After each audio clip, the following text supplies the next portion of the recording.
Why was her chest so tight when she hadn't even started climbing yet? The mountain loomed outside the briefing room window, a wall of white that seemed alive. But it wasn't the cold pressing against Captain Jessica's ribs. It was something else. A pulse she couldn't ignore.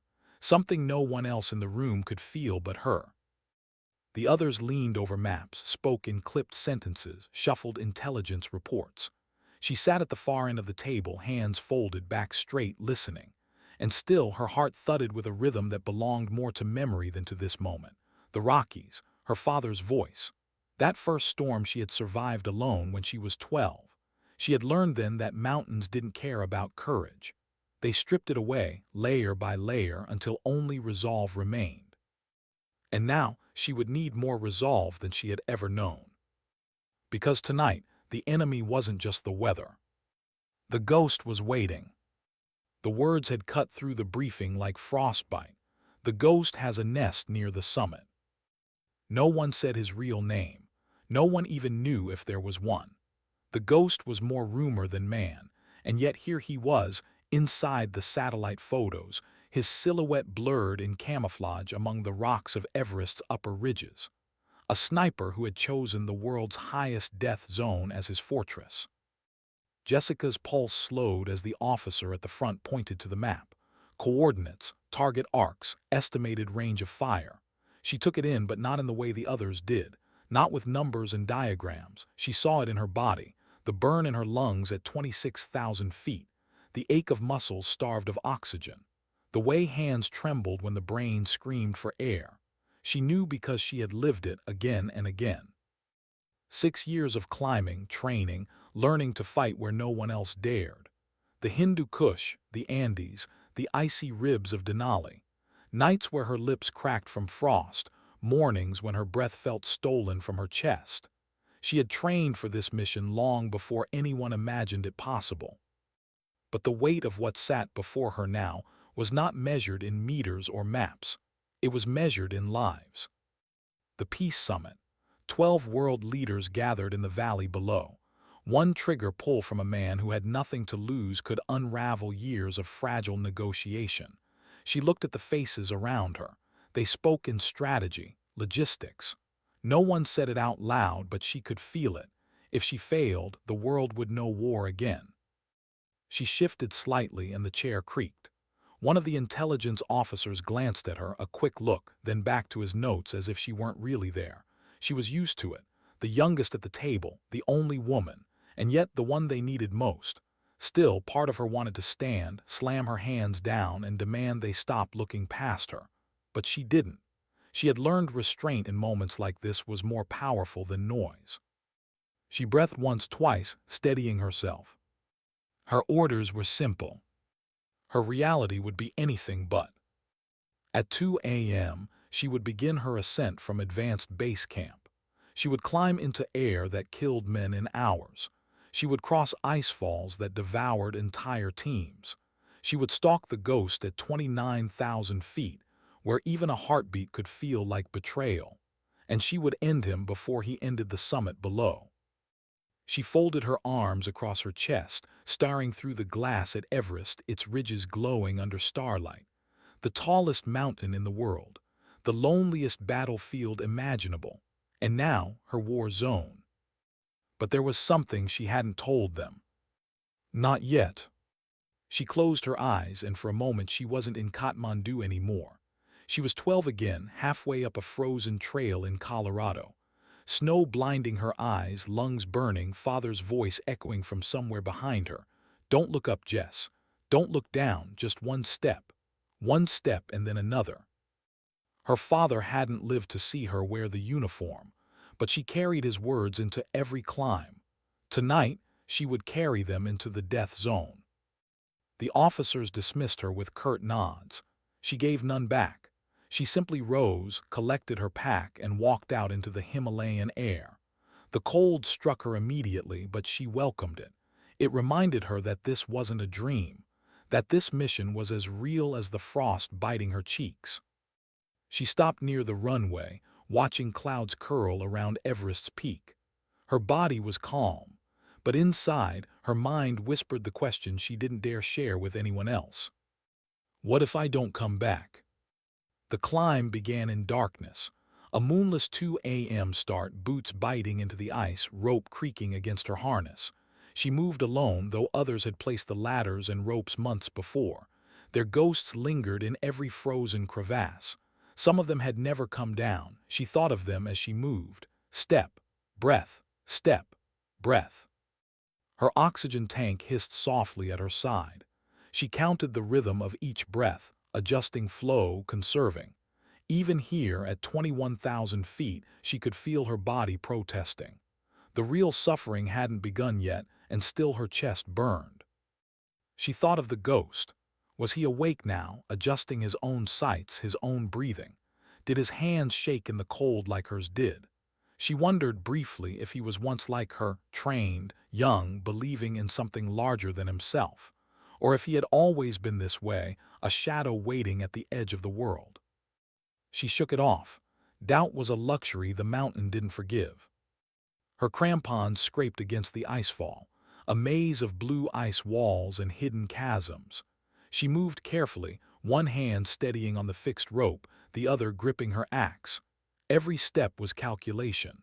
A wrong one, and she'd fall into darkness no rope could save her from. The wind howled through the cracks, carrying a sound like voices. She had heard it before. Climbers said it was the mountain speaking, but to Jessica it sounded more like memory. Whispers of the past, men screaming in Afghanistan, a teammate's last breath on the Andes, her father calling her name on a frozen Colorado ridge. She forced her focus back. Breathe, step, breathe, step. By dawn she cleared the icefall. The sky lightened to blue, soft, endless. Everest stood above, higher than clouds, as if daring her to continue. She paused, wiped frost from her eyelashes, and scanned the ridge line. Somewhere up there, hidden in shadow, a rifle was waiting. Her heart clenched, not from fear, but from certainty. She was meant to be here. Every failure, every scar, every lonely climb had led her to this one. And yet, she could not escape the small voice inside. What if they never know? What if she succeeded but no one spoke her name?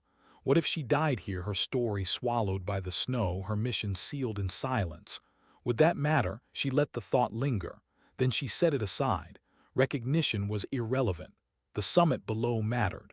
The lives waiting in that valley mattered. Her father's voice echoed again. One step, Jess. That's all that matters. She adjusted her oxygen mask, tightened her gloves, and began toward Camp 3. The mountain rumbled faintly in the distance, an avalanche breaking somewhere far beyond her sight. The sound made her freeze, chest tight, eyes scanning the slope. Nothing moved except the snow dancing in the wind. Still, the reminder was clear. She was trespassing in a place that tolerated no mistakes. She exhaled once, then kept climbing. Somewhere above, the ghost was watching. And he didn't miss. Why did the silence feel heavier than the cold? Jessica paused on the ridge, her breath fogging inside the mask. It wasn't the wind or the groaning ice beneath her crampons that unsettled her. It was that silence, the kind that seeped through gloves, through skin, through bone, and whispered, "You're alone up here, more alone than you've ever been." She hated that thought. She hated how true it was. At 24,000 feet, the mountain stripped people down to what they really were. And Jessica knew, deep down, she wasn't invincible. She wasn't some hero that stories were built around. She was tired, hungry, a body dragging itself against physics, and beneath it all she was afraid. The death zone was still above, waiting, but already the air stole at her. Each breath rasped. Each step demanded calculation. And always the question pressed against her ribs like a blade. How much further can I go before the mountain takes me instead of him? Her radio cracked in her ear, a burst of static, then a voice she knew. "Status check." She pressed the mic to her lips. "Climbing, Camp 3 ahead, oxygen normal." "Copy, remember, storm window closes in 36 hours. No delays." No delays. She almost laughed inside her mask. The mountain didn't care about timelines. It didn't care about peace summits or politics. It cared about nothing at all. And yet, here she was, dragging human intent into a place where human breath itself barely survived. She kept moving, step, axe, step, rope, each movement mechanical drilled into her bones. Still, her mind drifted. The ghost, always there like a shadow just beyond her vision. She wondered if he was watching her now, his rifle across his lap, scope fogging, eyes narrowed. Did he even know she was coming? Or was she already part of his calculation, just another piece in the chess game he always seemed to win? She shook the thought. It was dangerous. Letting him live in her head before she faced him was surrender. She needed her mind for the climb, not for ghosts. But still, she whispered under her breath, "You won't see me, not until it's too late." The slope steepened and the face rose before her, a sheer wall of blue ice, almost vertical. Her gloves stiffened against her axe as she looked up. She'd climbed faces like this before. Denali, the Hindu Kush, but never at this altitude. Here, every swing was slower, every placement less certain. She dug the axe in, kicked her crampon points, and pulled. Muscles screamed. Breath came ragged. The harness rope trembled with her weight, but she forced herself upward inch by inch. The face stretched endlessly. Above, the sky was a pale, merciless blue. Halfway up, her regulator sputtered, a sharp hiss. Her stomach lurched, she froze, clinging to the ice, pulse hammering. She glanced down at the gauge, pressure dropping. Ice crystals had clogged the valve. She knew the signs. She had seconds before the oxygen flow collapsed entirely. Her training took over. With her free hand, she unclipped the backup system, twisting, forcing frozen metal to obey. Her fingers burned as she fumbled the coupler. She couldn't afford panic. Panic at this altitude killed faster than cold. She counted under her breath. 1, 2, 3. The valve released, the new regulator hissed alive, and oxygen returned. She pressed her forehead against the ice, eyes shut, just breathing, just living. She whispered, "Not yet, not now." When she climbed on, something shifted inside her. The fear hadn't vanished, but it had hardened into something else. A cold resolve. She knew the ghost would face the same battle. His lungs were no stronger than hers, his hands no steadier. Maybe that was the only equalizer up here. The mountain would punish them both. Hours later, she hauled herself onto the small plateau of Camp 3. Nothing more than a ledge carved into the wall, dotted with tattered tents from old expeditions. Most were abandoned, frozen relics shredded by wind. She collapsed against one, forcing herself to remove her mask to eat. Calories she didn't want, food that felt like ash in her mouth. But she chewed, swallowed, forced energy into her body. Her hand brushed the fabric of a collapsed tent. Ice cracked off it under her glove. She knew what it meant. Someone had once made it this far and hadn't made it back. The mountain didn't care about names. It just kept the bodies. She exhaled and looked up. The summit ridge loomed in the distance, white against endless sky. Somewhere in that whiteness, a rifle gleamed. She wanted to rest longer, but rest was dangerous. Muscles stiffened. Cold seeped in, and the summit below had no patience for hesitation. So she rose, adjusted her pack, and pressed forward. The ridge beyond was narrow, exposed. On either side, avalanches the slopes. The wind screamed now, tearing at her hood, rattling her gear. She clipped into the fixed rope, crouched low, and edged forward. Every gust threatened to throw her off balance. Every vibration of the rope reminded her how fragile life was here. She thought of the valley far below, green fields, the faint outlines of villages. She imagined families waking, children running, fires lit. She imagined leaders gathering at tables, words of peace hanging in the air like fragile glass. All of it depended on her. On this one climb, this one bullet, this one breath. She stopped in the middle of the ridge, kneeling against the rope as the wind battered her. A thought struck her with brutal force. No one will ever know. If she failed, they would bury her name under secrecy. If she succeeded, they would never tell the world who saved it. She would vanish, just like the climbers frozen into the mountain skin. Her throat tightened. She pressed her fist against her chest. She wanted to scream, but no sound came, only breath tearing ragged. She lowered her head, whispered into the wind, "I'm still here, and that's enough." The ridge ended. She unclipped, staggered forward, and collapsed against her legs shook violently. Her lips were numb. Her vision blurred at the edges. The early signs of altitude slow poison. She forced herself to drink, to breathe, to center. The radio crackled again. "Copy." She pulled it weakly to her lips. "Copy, position secure, advancing. Storm warning, 12 hours. Her eyes flicked upward at the summit ridge. 12 hours, that was all she had. She pushed herself back to her feet. No time to feel, no time to question. The ghost was up there, and if she hesitated, he would take the shot she could never undo. Her steps carried her upward into thinning air, into the heart of the mountain's cruelty. The light dimmed as clouds swept in. Shadows stretched across the snow. Somewhere ahead, the ghost waited, his scope trained on the valley. Jessica gritted her teeth and pressed on. Every breath a battle, every step a choice. And in the silence between wind gusts, she could swear she heard him, not his voice but his presence. A whisper across the snow. "Come and find me." Why did the air feel like knives in her chest?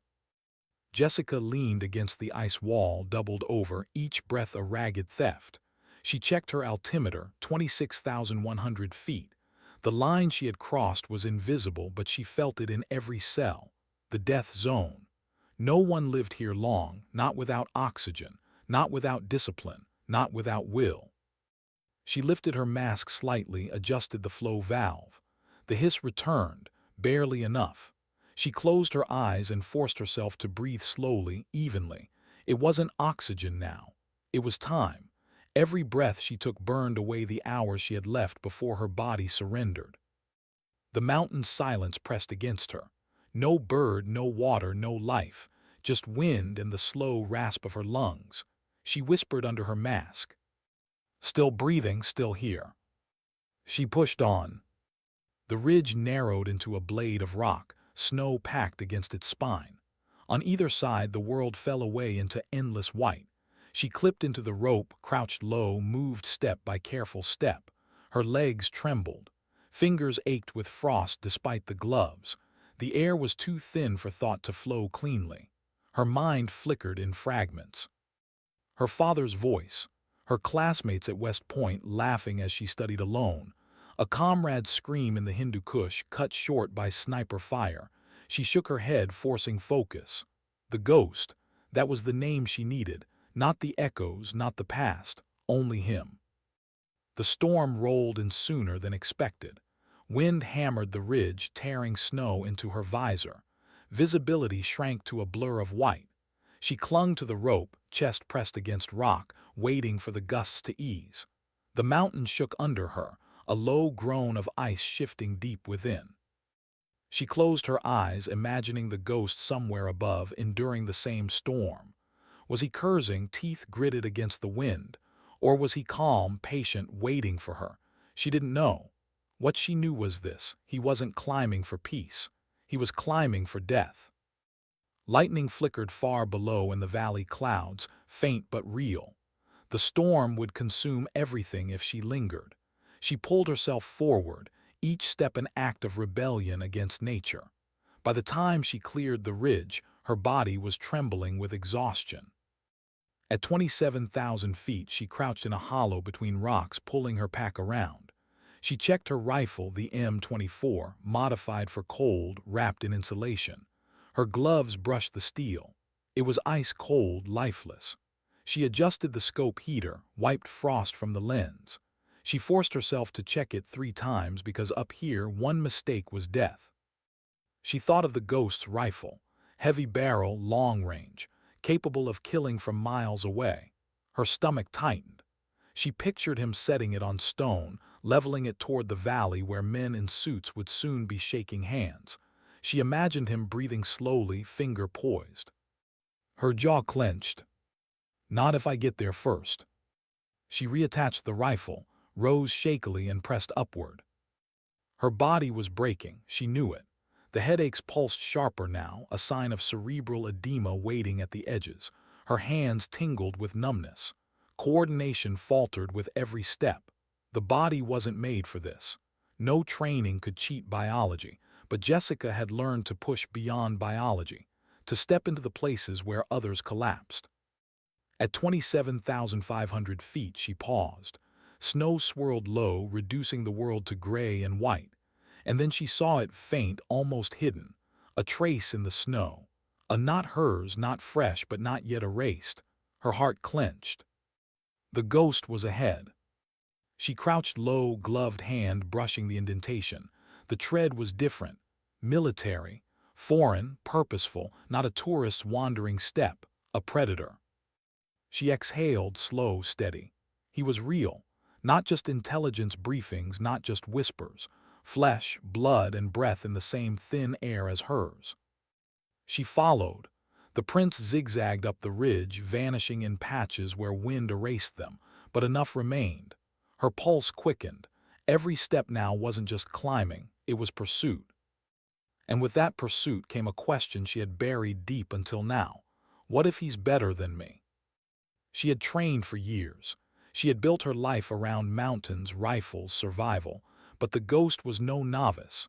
He was a master in his own right, a phantom who had outlived every hunt. She tightened her grip on the rope, whispering through clenched teeth. "You bleed like anyone else."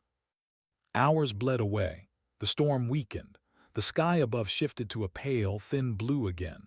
She reached 28,000 feet, collapsing into another rocky outcrop for shelter. Her body screamed at her. She tore open a pouch, forcing herself to eat a gel pack. Her throat rejected it, but she swallowed. Calories were life. She let herself close her eyes for seconds, just seconds. Her breath slowed. Her body begged for rest. But in that thin veil of near sleep, she saw him. A silhouette against the ridge. Not real, not yet. But her mind painted him anyway. A man crouched low, rifle ready, eyes cold. Her eyes snapped open. Her chest heaved. She grabbed her pack and forced herself onward. At 28,300 feet, she froze. A sound, not wind, not ice, something sharper. A metallic click, faint but unmistakable. She crouched instantly, pressing herself against the snow. Her heart slammed. She scanned the slope. Nothing but white and stone. Her eyes darted. The sound echoed in her mind. Scope adjustment, rifle bolt, or just gear rattling in the wind, she didn't know, but the certainty gripped her. He was close. She crawled forward, belly pressed to snow, rifle pulled close. Every sense sharpened. She became smaller, quieter, part of the mountain itself. Minutes passed. Nothing. Only the wind's endless howl. She cursed at herself silently. Maybe she imagined it. Maybe altitude was bending her mind, but maybe not. She rose cautiously, pressing higher. Her breathing faltered. She stumbled, caught herself against rock. Her mask slipped, frost cutting her lips. She replaced it quickly, but the damage was done. A sharp pain spiked her lungs, cough tearing her throat. She hunched over, vision swimming. This was the edge, the place where the mountain whispered death. She forced herself upright, muttering under her breath like a prayer. One more step, just one. At 28,500 feet, she finally saw it. Through the snow veil, a shape blended into stone, camouflage netting, rock piled with purpose, a blind, the sniper's nest. Her pulse surged. She dropped low instantly, heart hammering so violently she thought the sound alone might give her away. She raised her binoculars, breath fogging the lenses. She wiped them, focused. Their movement, a figure hunched, shifting slightly, a gloved hand adjusting a scope, the ghost. He was real, alive, breathing the same poisoned air. Jessica froze, every muscle quivering. The range too far for a clean shot yet, the wind too unstable for risk. She needed to get closer. Closer meant danger, exposure, but hesitation meant failure. She lowered the binoculars, pressing her forehead against the snow. Her mind raced. She could feel his presence, heavy, dangerous, patient. He hadn't seen her, not yet, but he would. She whispered into the cold, her lips trembling. "It's you and me now." The mountain howled back, indifferent. And for the first time, she wondered if it wanted either of them to survive. Why did the silence feel louder than gunfire? Jessica lay flat against the snow, binoculars still pressed to her eyes, watching the shape that didn't belong, the ghost's nest. Rock, ice, and camouflage woven into something that almost fooled the mountain itself. Almost. But her eyes, sharpened by years of hunting men in places no one else dared, caught it. The tiny shift of movement, the deliberate angles, the faint glint of glass in the scope. Her breath trembled. She lowered the binoculars slowly, forcing her lungs to steady. She was too far, too exposed. The ridge between them was a killing ground. To take him, she would need to crawl into his shadow, knowing any slip, any crunch of ice could turn her into prey. Her hand brushed the rifle at her side. Her training screamed, "Set up here, wait, let him reveal himself." But the wind whipped across the slope, tearing snow into spirals. Visibility shifted every second. Her scope would ice over. The shot would be guesswork, and guesswork up here was suicide. No, she needed closer. She scanned the slope ahead. Bare rock, patches of snow, a narrow ledge weaving toward his position. Minimal cover, a stalker's nightmare, but the only choice she had. Her throat tightened. She thought of the summit below, leaders gathering in hours. Men and women shaking hands, signing papers, believing for once that peace might last. And above them, this man, waiting to end it all with a single bullet. She pressed her forehead into the snow. Her whisper fogged the mask. One step, one breath. She began to crawl. The snow crunched faintly under her weight. Every sound was thunder in her ears. She froze, waited, watched the nest. No movement. She edged forward again, dragging herself inch by inch, pressing low so the snow clung to her back, camouflaging her. Her hands burned with cold. Her knees stabbed against hidden rock. Still, she moved. Minutes stretched into hours. She lost track of time. The world narrowed to one rhythm: crawl, pause, breathe, watch. Crawl, pause, breathe, watch. Her body screamed at her, muscles shaking, lungs rattling.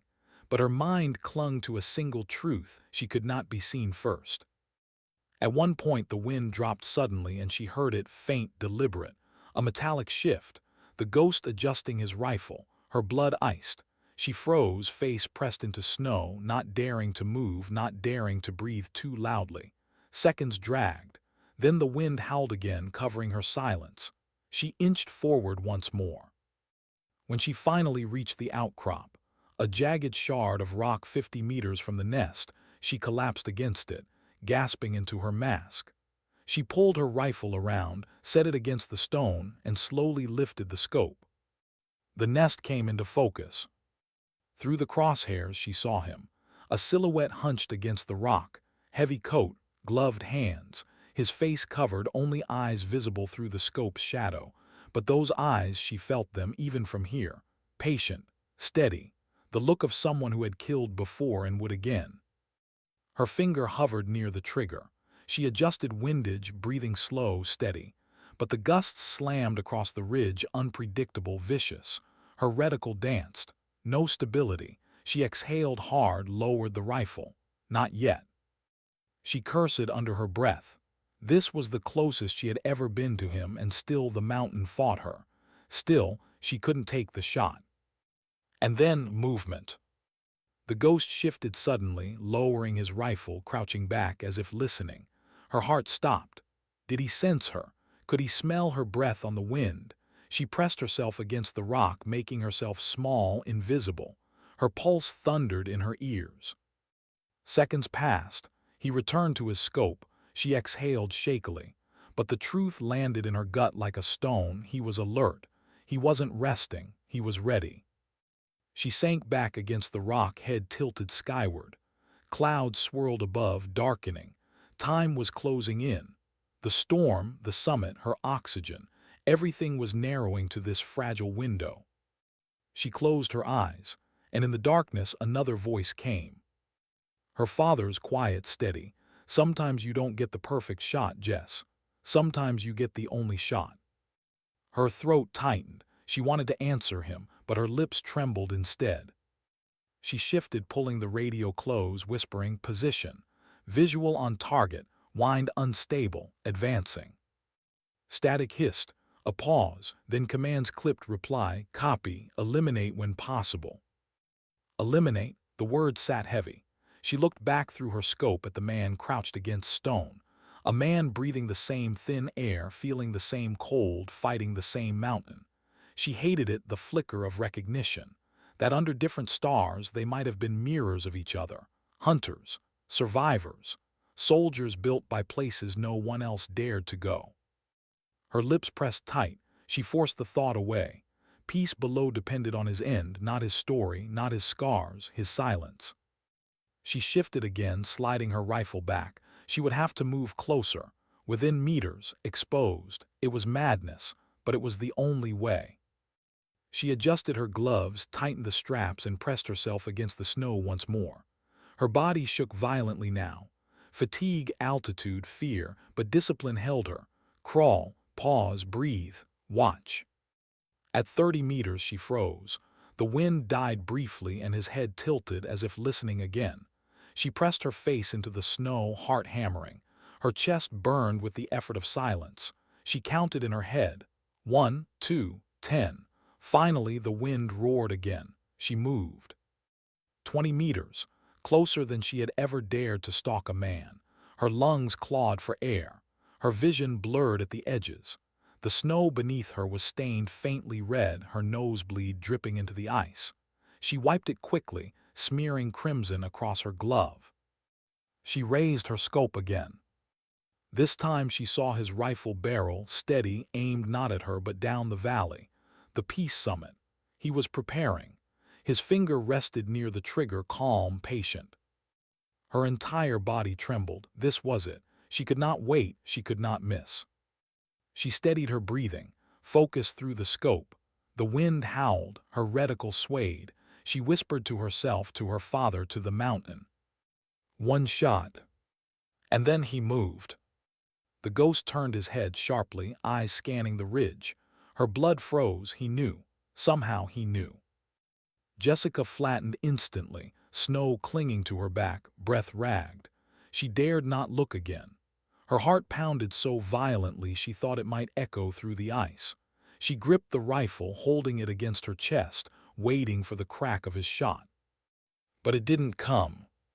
The wind screamed again, covering everything. Seconds passed, then minutes. Slowly she raised her scope once more. He was still there, still watching the valley, still waiting. She exhaled, shaking. She had been a heartbeat away from death. And she knew now this would not be a clean stalk. He was too sharp, too aware. To get within range, she would have to risk everything. She pressed her forehead to the rifle, eyes shut, whispering into the storm. Then so be it. Above them clouds swirled darker. The storm was coming, the final window closing, and between them 30 meters of fragile snow. The hunt was nearly at its end. Why did her finger feel heavier than the rifle itself? Jessica lay prone, body pressed flat to the snow, every nerve alive with fire. 30 meters separated her from the ghost. 30 meters, but it might as well have been across the world. The mountain gave no cover, no forgiveness. The wind screamed between them, tearing at her hood, rattling her scope. Her reticle wavered. She tightened her breath, adjusted, fought the tremor in her hands. The ghost didn't move. He was stone, crouched low in his nest, rifle steady on the valley below. She could see his eye glint through the scope, calm, cold, focused. Her chest constricted, one wrong breath, 1 second too late, one fraction off, that was all it would take to lose. She whispered into the mask, voice breaking through the hiss of oxygen. "Steady, Jess, steady." The wind dropped suddenly. The mountain exhaled. A stillness spread across the ridge. Her reticle steadied on his chest. She drew the trigger back, slow, deliberate. The crack of his rifle split the silence. Her heart froze. She jerked the scope downward, eyes searching the valley. A puff of snow exploded far below, yards from where the summit tents glimmered. He had test-fired, calibrating. She exhaled hard, relief, terror, both at once. The ghost adjusted again, calm as if the shot were nothing. He didn't flinch at the cold, at the storm. He was ready, too ready. Jessica steadied herself. This wasn't a duel of speed. It was patience, breath, timing. She had hunted at high altitudes before, but never like this. Never with the weight of peace itself pressing against her lungs. Her thoughts scattered in fragments. What if she missed? What if the wind betrayed her? What if her hands trembled just once, just enough? She blinked hard, forcing them away.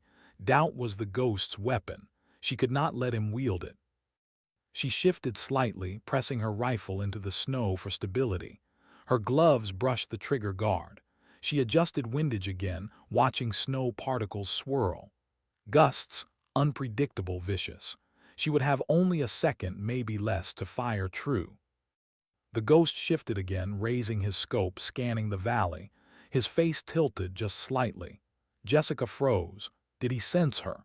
Did he see the faint shimmer of her scope glass, her lungs locked? She didn't move. Seconds stretched.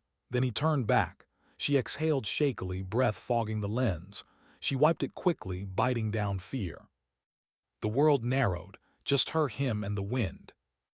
Her father's voice flickered in memory. Sometimes the mountain doesn't give you clean lines. Sometimes you take the crooked shot. She clenched her jaw. Her finger tightened. But again the wind tore across, rattling the scope.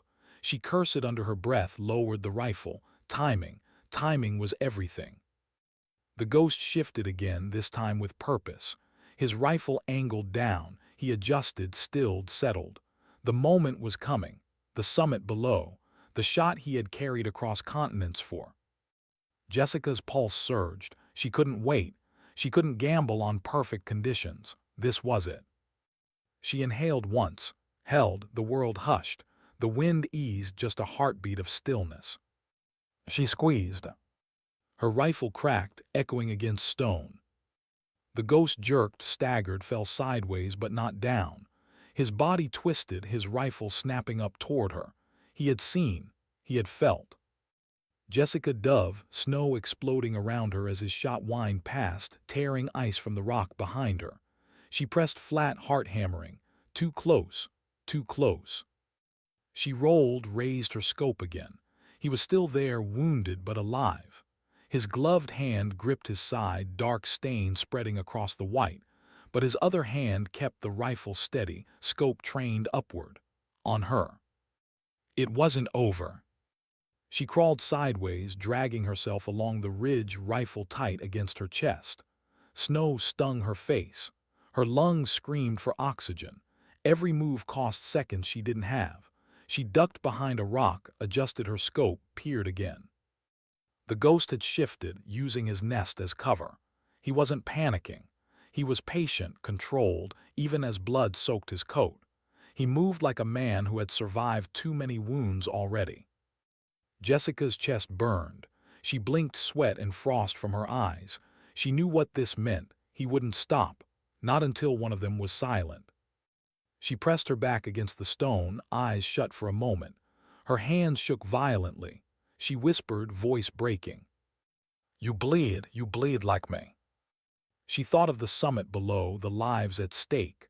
The children who would never know this battle happened. The families who would never hear her name. And still, she whispered again, steadier this time. "You don't get to win." She rolled back, raised her rifle, scanned the nest. Movement. His scope glinted just for a second. She fired.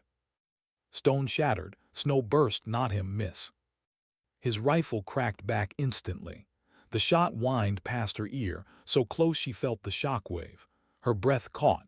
Another inch and she would be frozen silence forever. The mountain howled with wind again, covering them both in white.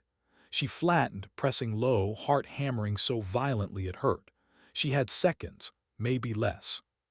Through the roar she saw it, his silhouette shifting again.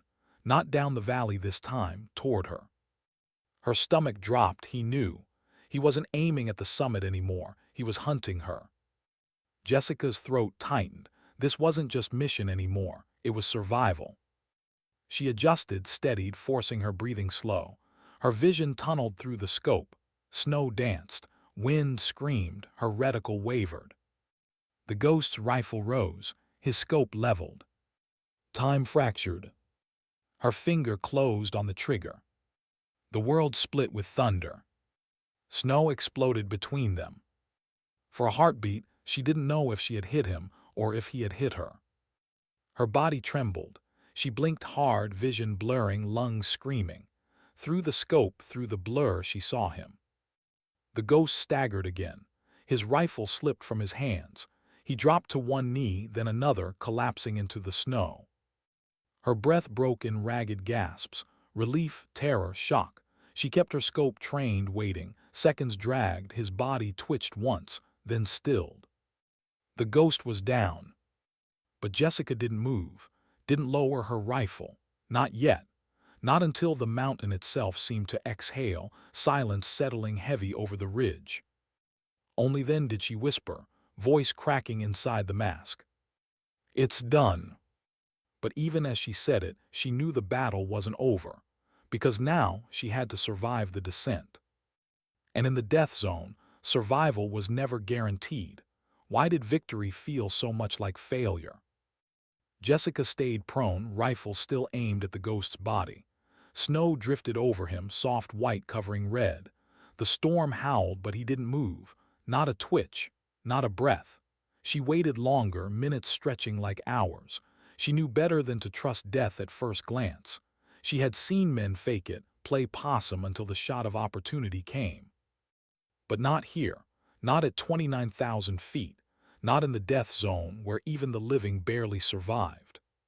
Finally, with hands trembling, she lowered her rifle. Her chest rose and fell in ragged bursts, lungs clawing at thin air. She whispered into her mask, a prayer or a curse, she didn't know which. "It's over." But the words felt hollow, because even as the ghost lay silent, the mountain roared louder. Her mission was not done. She crawled forward slowly, dragging her body across snow, rifle always ready. Every movement sent knives through her muscles, every breath another theft of time. Her vision blurred at the edges, dark spots flashing. But she forced herself on. She had to see. She had to know. When she reached him, she froze. The ghost's body slumped against stone, eyes still open beneath a frozen hood. They weren't the eyes she expected. Not wild, not hateful, just tired, old, like a man who had carried wars for too long. His hands were gloved, still gripping the rifle loosely. She crouched low, chest heaving, and with effort it free. It was as she had imagined. Heavy barrel, long range, customized for altitude. Marks of a craftsman, not a zealot. She ran her gloved hand across the stock. Etchings. Faint, worn, not scripture, not slogans, just names. She felt her stomach twist. Not enemies, not targets, names. Her throat tightened. She shoved the rifle aside. She couldn't look at it anymore. She searched his gear. Packs, notes, communication device. Her hands shook as she rifled through. Papers laminated against moisture. Coordinates. Lists, not just the summit. Other potential sites. Other leaders, other valleys. Her pulse surged. He hadn't been working alone. She pressed the radio to her lips. Her voice rasped. "Command, target neutralized. I repeat, target neutralized. Intel recovered." Static hissed. Then, "Copy, extract what you can. Begin descent immediately. Storm window closing." She dropped the radio against her chest, breath trembling. Immediately. As if the descent were a casual order. As if survival were guaranteed. She wanted to laugh, but no sound came. Only exhaustion. She glanced back at the body. Snow had already begun to bury it, soft white creeping over dark fabric. Soon he would vanish into the mountain like the dozens, the hundreds who had come before.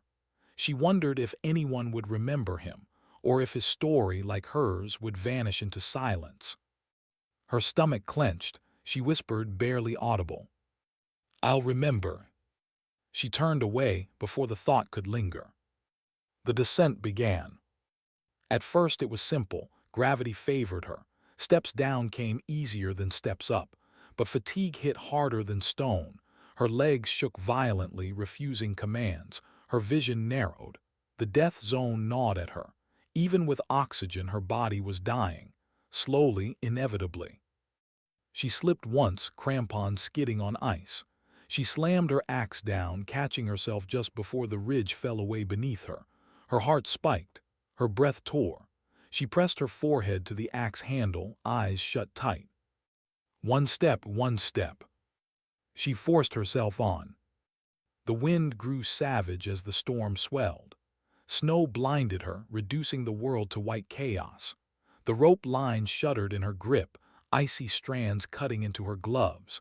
She clung to it, stumbling forward, half dragging herself down. At 28,500 feet, she collapsed behind an outcrop. Her body refused to move. She tore her mask off, sucking what air there was. Her chest rattled with coughs. Blood streaked the inside of the mask. Altitude's final tax. She stared at it, red against plastic, and her stomach twisted. She remembered med briefings, pulmonary edema, lungs filling with fluid, a killer as silent as the ghost. Her hands shook. She fumbled for medication, forcing a pill under her tongue. Bitter, chalky, she swallowed dry, her throat closed around it. Her body wanted to stop, to lie down, to sleep. But sleep here was death. She shoved the mask back on, pressed herself to her feet. Each step down was agony. Her knees buckled. Her arms trembled. She clung to ropes, to stone, to life itself. And always the thought circled, what if no one ever knows? She imagined the summit continuing below, leaders speaking, agreements signed, lives shifted. All while she bled alone in the sky, vanishing like snow into snow. She thought of her father, of Colorado ridges, of promises unspoken. Her throat tightened. She whispered through her teeth. You don't climb for them to know. You climb because it matters. At 28,000 feet, the storm worsened. Visibility dropped to nothing. She lost the rope line once, panic surging as she stumbled blind. She fell to her knees, hands groping in white. Her chest heaved. Terror clawed her throat. Then through the blur she saw it, a strand of rope half buried in snow. She grabbed it, held it like salvation, pressed her face against it. Relief cracked through her chest. She staggered forward again, following it down, step by agonizing step. By 27,000 feet, her vision swam. Her body was breaking, muscles refusing, brain fog thickening. She leaned against a frozen boulder, sliding down to sit. She couldn't move anymore, not one more step. Snow swirled around her, settling in her lap across her chest. She felt warm, too warm. She closed her eyes just for a second, just to rest. Her father's voice cut through. Don't look up, Jess. Don't look down, just one step. Her eyes snapped open. She gasped, clawing breath. She forced herself up, legs shaking violently. She grabbed the rope again. One step. Then another. She stumbled, fell, rose again. Tears froze against her cheeks. She didn't care, she moved. By the time she reached 26,000 feet, thicker air touched her lungs. Not much, not enough, but more, enough to stagger onward, enough to live another hour. The storm began to ease. Clouds broke faintly, revealing the valley below, the Peace Summit, lights glimmering in the darkness, tiny but real. She stopped, staring down at them. They would never know. Not the climb, not the duel, not the body now buried in snow. They would never know what it cost to let them stand safe in that valley. She smiled faintly, cracked lips bleeding. She whispered through her mask. That's the point, isn't it? The wind didn't answer. The mountain didn't care. But deep in her chest she knew. Sometimes dignity doesn't speak. It simply acts. And she kept walking down. Why did safety feel so far away, even now? Jessica stumbled across the ridge, boots dragging, crampons scraping ice. The rope line swayed in her grip, stiff with frost. She had broken below 26,000 feet, the edge of the death zone, but her lungs didn't care. Each breath still tore like glass. Her vision blurred with every blink. Her body was finished. Only willpower moved her now. The storm had thinned, clouds breaking in patches. The valley glimmered faintly below, lights glowing like stars scattered across the earth. She wanted to weep at the sight, but her eyes were too dry, too frozen. She just stared, breath trembling as the thought pressed hard against her ribs. I'm not there yet. She pressed onward. At 25,000 feet, her radio hissed. She fumbled it to her lips with numb fingers. Descending. Static, then a voice command, strained, urgent. Copy, we have visual from drone feed. Keep moving. Teams inbound from lower camps. Inbound. The word almost broke her. She wasn't alone anymore. Not entirely. Somewhere below, men and women were climbing to meet her, to pull her down from the mountain's grip. Relief sparked through her chest, then faded. She still had miles of ice and stone between them. Her knees buckled. She collapsed to one knee, catching herself with her axe. Her mask hissed, oxygen running thin. She checked the gauge, nearly empty. Her pulse spiked. She yanked the backup regulator, fumbling with frozen couplers. It locked with a snap, fresh hiss. She gasped, the sound of life flooding back. But every switch cost her minutes. She didn't have many left. She staggered on, step by step, dragging herself across the western comb, a wide, white valley between peaks. The snow stretched endless, blinding in moonlight. Each step sank deep. Her legs screamed. She wanted to stop, to collapse, to let the snow take her. But she remembered the ghost's eyes, open and empty, already half buried by the storm. She wouldn't join him, not here, not now. She whispered through cracked lips. Not today. At 24,000 feet, shapes emerged through the snow haze. Tents, flags snapping weakly in wind. Camp 3. Her body lurched at the sight. Her knees trembled harder, threatening collapse. She forced herself forward. And then movement. Shadows outside a tent, figures in heavy gear, her team. Captain, Captain. The voices cut through the howl of wind. She stumbled toward them, vision tunneling, body breaking. Strong arms caught her as she fell forward, half-conscious. She gasped into her mask, tears she didn't feel freezing instantly on her face. They lowered her gently, unstrapping her pack, pulling the rifle from her shoulder. Voices swirled, orders shouted, oxygen tanks swapped. Warm hands pressed against her chest, checking pulse. She tried to speak. Her lips cracked, blood staining them. She forced words out, broken, weak. Target neutralized, intel secured. The medic hushed her, pressing a mask tight over her face. Breathe, Captain, just breathe. We've got you. She shook her head faintly. They didn't understand. The ghost wasn't just dead. His plans weren't gone. She needed to tell them. Her hands fumbled at her chest, at the pouch she had stuffed with coordinates and notes. She pulled it free, shoved it weakly into the medic's gloves. He stared, then nodded sharply. Copy, secured. Her body sagged. Relief swept her. Not because she would live, she wasn't sure of that yet, but because the mission would. They carried her into a tent, laid her on a cot. Warmth spread faintly from chemical packs pressed against her arms and legs. She shivered violently as blood rushed back to frozen extremities. Pain like fire shot through her fingers. She clenched her teeth, groaning, but welcomed it. Pain meant life. The medic's light flicked across her eyes.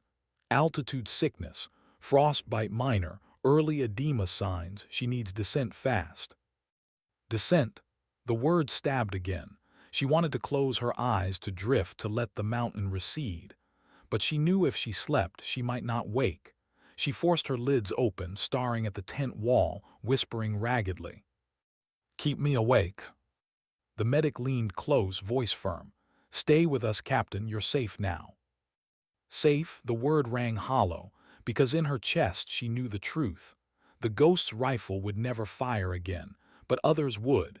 His notes, his plans, they pointed to accomplices, a network. He hadn't been alone. And no one at the peace summit would ever know how close it had come. She thought of them now, leaders sitting at tables, pens scratching paper, smiles exchanged, cameras flashing. They believed history was theirs to write tonight.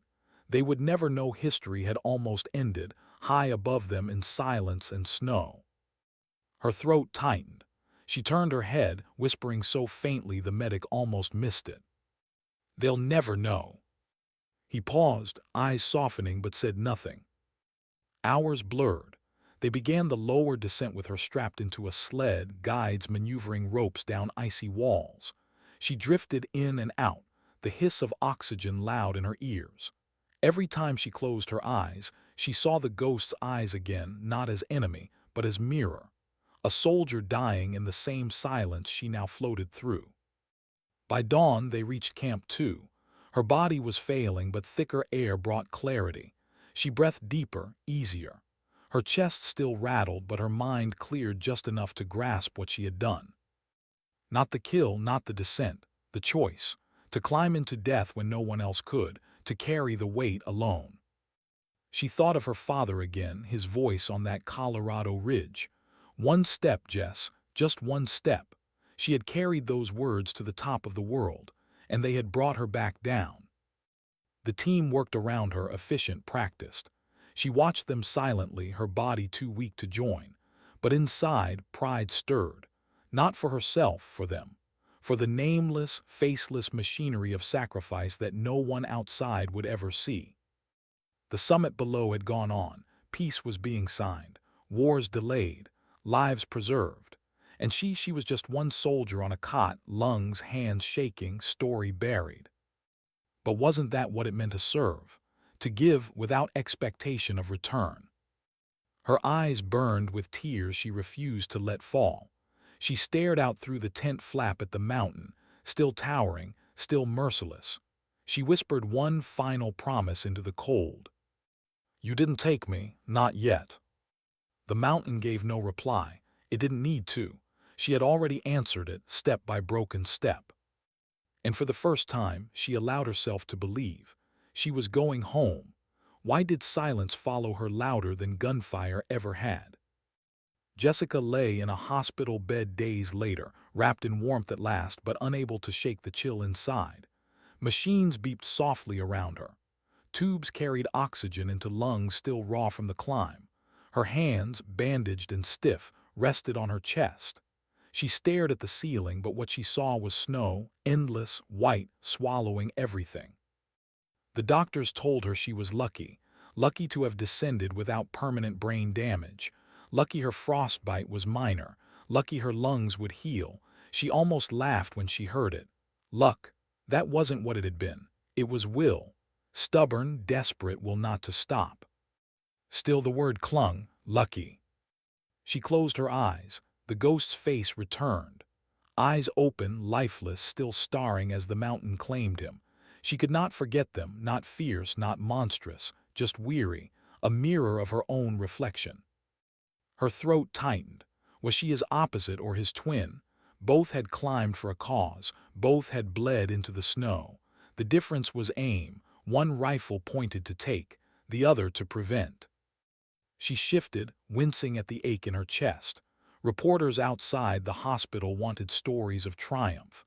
They wanted headlines, heroes, a clean ending. But they wouldn't get her. The operation was classified. The sniper duel on Everest would never be spoken in public. The peace summit would be remembered, but her part in its survival would not. She accepted it, but acceptance didn't quiet the ache. Her commanding officer entered one morning, silent as the mountain. He sat at her bedside, hands clasped, eyes heavy with things unsaid. Finally, he spoke. "You did what no one thought possible." She stared back, voice hoarse. "No one will know." He shook his head. "Maybe not, but the world is different because of you." Different, the word echoed. She thought of the valley lights below Everest, of families waking to lives unchanged, of leaders signing papers while snow still buried the ghost's body. Different, yes, but fragile. She turned her face away. The officer rose quietly, leaving her in silence again. Recovery was slow. Each day, breathing grew easier, but the weight inside did not lift. At night, dreams carried her back. The storm, the rope line vanishing, the hiss of failing oxygen, the ghost's rifle turning toward her. She would wake gasping, tangled in sheets, heart hammering as if she were still there. The nurses spoke softly to her, tried to soothe her. She smiled faintly but never explained. They wouldn't understand. How could they? You couldn't understand unless you'd felt air thin enough to strip thought, silence heavy enough to drown memory. Weeks later, when she walked again, her legs trembled under her. Each step on the hospital floor echoed like crampons on ice. She gripped the railings, forcing herself onward. Step, breath, step, breath, the rhythm of survival. Her father's words lived in her chest still. One step, Jess, just one. She thought of him often now. Would he have been proud? Or would he have mourned the toll it had taken? She wanted to believe pride, but deep down she knew he would have simply placed a hand on her shoulder, silent, steady, reminding her that survival was enough. When she was finally cleared to leave, no cameras waited, no medals, no speeches, just a quiet transport out of the hospital, a file marked classified, and the knowledge she carried alone. She sat by the window of the transport, watching clouds drift below, and thought of the summit again, of the ghost's rifle etched with names, of the way snow buried them both, him in body, her in silence. And she asked herself the question she had carried from the beginning: what if no one ever knows? The answer came softly, in her own voice this time. They don't need to. She exhaled, leaning her head against the glass. Because the peace summit had gone on, agreements were signed, families were spared, children would grow up never knowing how close they had come to losing it all. That was enough. That was everything. Her hands trembled, not from cold now, but from release. She closed her eyes and let the truth settle. Sometimes victory doesn't look like celebration. Sometimes it looks like silence. Sometimes it looks like walking alone into a place no one else dares to go and coming back changed. She thought of the mountain, still standing, unmoved, indifferent. She thought of the ghost, buried beneath it, and wondered if in some way he had won too, because his silence had become hers. But then she shook her head. No, the difference mattered. She had climbed not for herself, not for glory, but for lives that would never even know they had been in danger. That was enough. That was the difference. Her lips curved faintly into a smile, small, painful, true. She whispered into the window, words only she could hear. Sometimes dignity doesn't speak, it simply acts. And for the first time since the climb, she let the silence be peace.